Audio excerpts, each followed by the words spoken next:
Hey guys, welcome to the channel. It's Tanner. I hope you liked that cold start clip.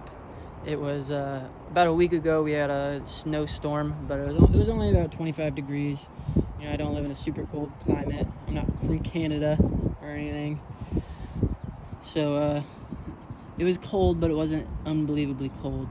Today we're going to be going over the Pitman and idle arm support kit by Cognito. Today we're going to be installing Cognito Pitman arm and idle arm support kit.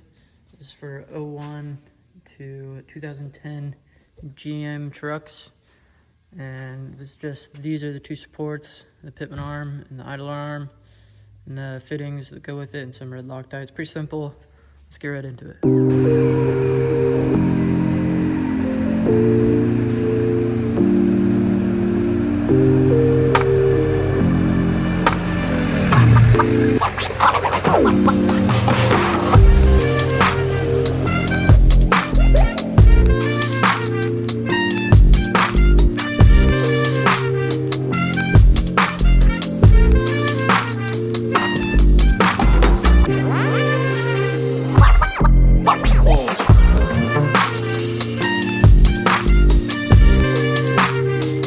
For those of you that don't know, this is the Pitman arm.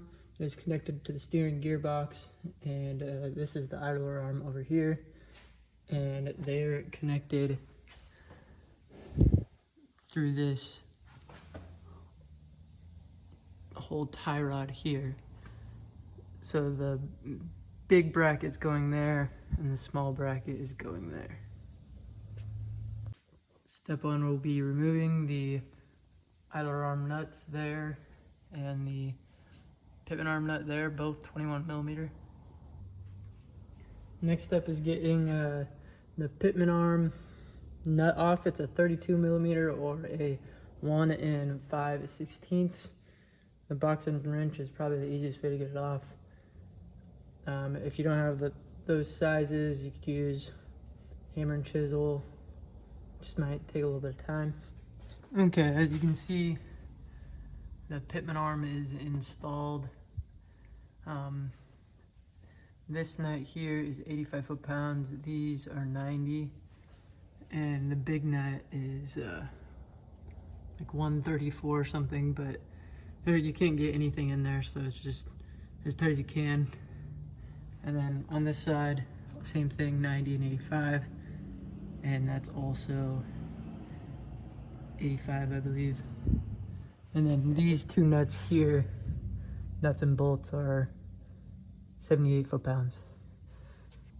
One thing to note is that this nut here, when it's full turn, it will hit this cross member here.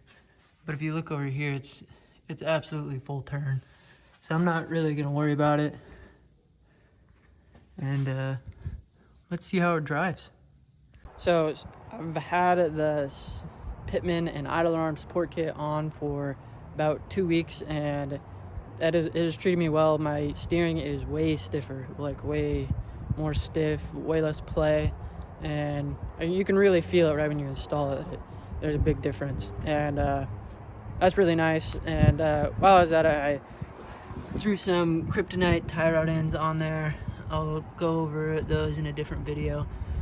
That was a super easy install, and those things are beefy.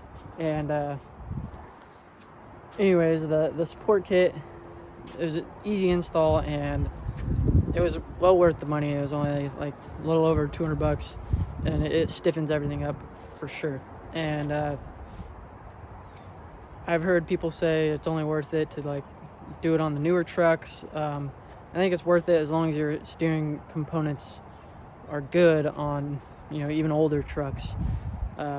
If you have crappy components, then fix those components first and then put the support kit on. But I have definitely noticed a difference. I have abused it a little bit. I may have driven it in a few circles or two.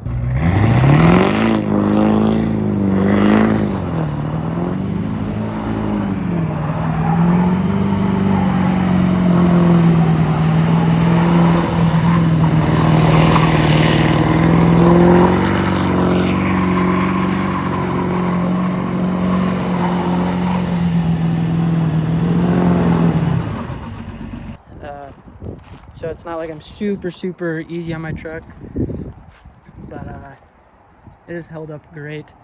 Time will tell. I will be putting a lift kit on it, a 7-inch lift kit with 37s, so that will definitely put them even more to the test. And stay tuned for that, because that will be coming up real soon here, and that is when the build will start rolling for sure. Well, thank you for watching. Stay tuned for the tie rod video coming soon, and the wheel and tire and lift reveal. Please like and subscribe.